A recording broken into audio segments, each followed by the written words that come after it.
उठाओ और फेंको इस अंडे को घोंसले से बाहर। मुझे सब पता है तुम्हारी चालाकियों का। Subscribe our channel, like and share the video.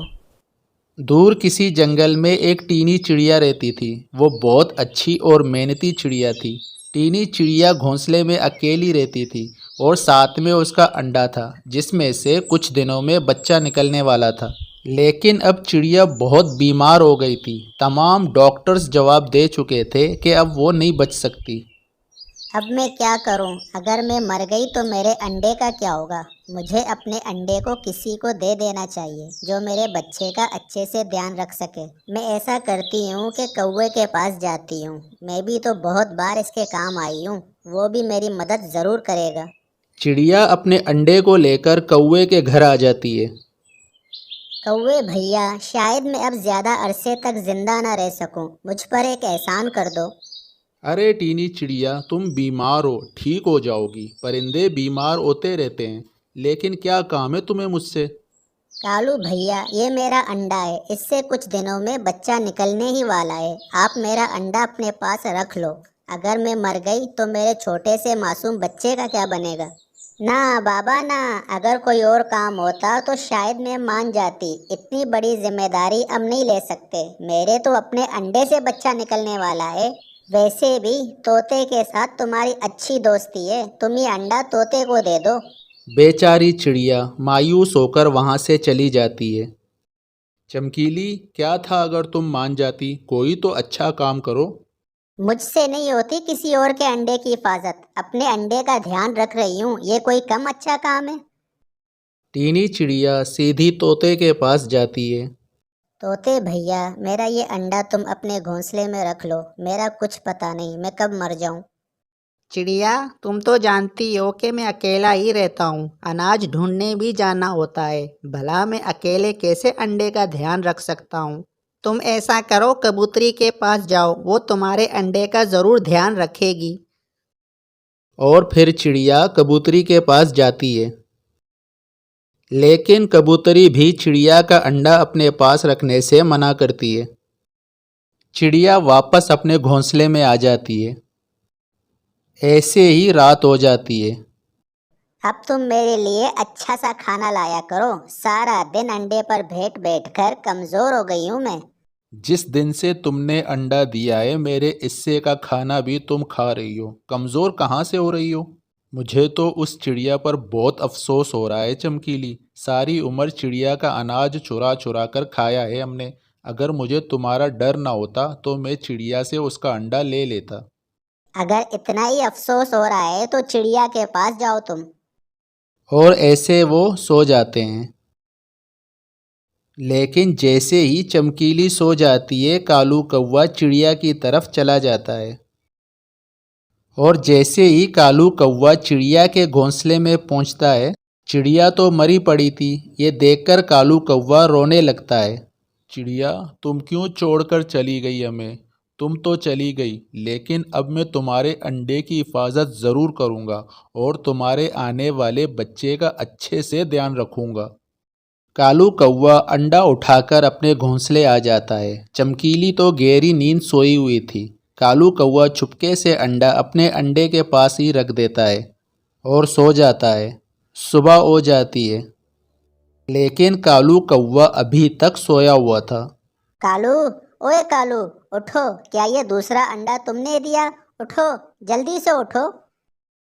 अरे चमकीली, ये तो बहुत खुशी की बात है। ये दूसरा अंडा भी तुम ही ने दिया होगा। उठाओ और फेंको इस अंडे को घोंसले से बाहर। मुझे सब पता है तुम्हारी चालाकियों का। तुमने चिड़िया का अंडा लाकर रखा होगा। हाँ, रखा है। हर वक्त मुझे डराती रहती हो। आखिर खावंद हूँ मैं तुम्हारा। ज़रा सी भी इज्जत नहीं करती हो तुम मेरी। चमकीली जैसे ही अंडे को उठाकर फेंकने लगती है तो कालू से पूछती है, कौन सा अंडा है चिड़िया का? मुझे क्या पता, साथ साथ ही तो पड़े हैं, तुम खुद ही देख लो। वो दोनों अंडे तो एक जैसे ही थे, इसलिए चमकीली पहचान ही नहीं पा रही थी कि इसका अंडा कौन सा है।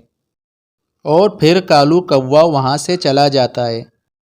लगता है अब मुझे इन दोनों अंडों की हिफाजत करनी होगी। मुझे तो पता ही नहीं चल रहा कि मेरा कौन सा अंडा है। आज तो कालू कौवा ज़्यादा ही मेहनत कर रहा था। किसी तरीके से चमकीली को अच्छे से अच्छा खाना ला कर दे ताकि वो खुश हो जाए। फिर उसे चमकीली का मनपसंद फल अमरूद का पेड़ मिल जाता है। कालू अमरूद लेकर अपने घर की तरफ चल देता है। चमकीली, देखो मैं क्या लाया हूँ तुम्हारे लिए। अमरूद? आज तो मेरा अमरूद खाने को बहुत मन कर रहा था। वैसे तुमने तरीका अच्छा ढूंढा चिड़िया का अंडा लाने का। ऐसे तुम मान नहीं रही थी। मुझे भी कालू कहते हैं। मेरे जैसा दिमाग किसी परिंदे में कहाँ। और फिर ऐसे दिन रात गुजरते गए। एक सुबह एक अंडे से बच्चा बाहर आ जाता है और वो चिड़िया का बच्चा था। चमकीली जल्दी से इस बच्चे को अपने परों में छुपा लेती है। चमकीली, कितना खूबसूरत है ये बच्चा।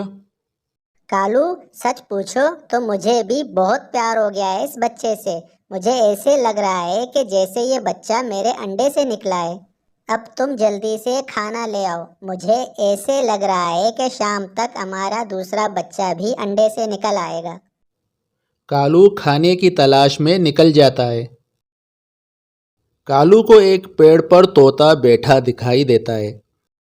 कालू, चिड़िया तो मर गई, लेकिन मुझे एक बात का बहुत अफसोस है। क्या बात है मिट्टू मियाँ, मुझे भी तुम बहुत उदास लग रहे हो। चिड़िया मेरे पास अपना अंडा लेकर आई थी कि मैं इस अंडे को अपने पास रख लूं, लेकिन मैंने इसकी मदद नहीं की। बस ये बात हर वक्त मुझे परेशान करती रहती है। मिट्टू, जैसे भी की, लेकिन मैंने चिड़िया की मदद की थी और मैंने वो अंडा अपने घोंसले में रख लिया था। क्या सच में कौवे? हाँ, अब तो आज इस अंडे में से एक छोटा सा चिड़िया का बच्चा भी निकल आया है। तुम मेरे साथ जाकर देख सकते हो। ये सुनकर तोता बहुत खुश हो जाता है। तो फिर चलें, मुझे जल्दी से देखना है इस चिड़िया के बच्चे को। मुझे अभी खाना भी तलाश करना है, थोड़ी देर रुक जाओ। तुम खाने की फिक्र ना करो, ये देखो मेरे पास फल हैं, तुम भी खा लेना और वो बच्चा भी यही खाएगा। फिर वो दोनों वहाँ से चले जाते हैं। वो जैसे ही घोंसले में पहुँचते हैं तो कालू को एक और खुशी मिलती है, क्योंकि आज इसका अपना बच्चा भी अंडे से निकल आया था। कालू, देखो हमारा बच्चा कितना खूबसूरत है, बिल्कुल मेरे जैसा ही लग रहा है। वो सब बहुत खुश थे। कालू और चमकीली, मैं रोज़ शाम को फल दे जाया करूँगा तुम्हारे लिए और इस बच्चे के लिए। शायद ऐसे ही मेरे मन को कुछ सुकून मिल सके। और तुमने बहुत अच्छा किया जो इस अंडे की हिफाजत की। जंगल के दूसरे परिंदे भी उस बच्चे का बहुत ख्याल रखते हैं और हर रोज़ तरह तरह के फल इसके लिए लेकर आते हैं। और फिर कालू और चमकीली इस चिड़िया के बच्चे का अपने बच्चे की तरह ख्याल रखते हैं। अब तो कालू कौवा और चमकीली कुछ ज़्यादा ही खुश थे।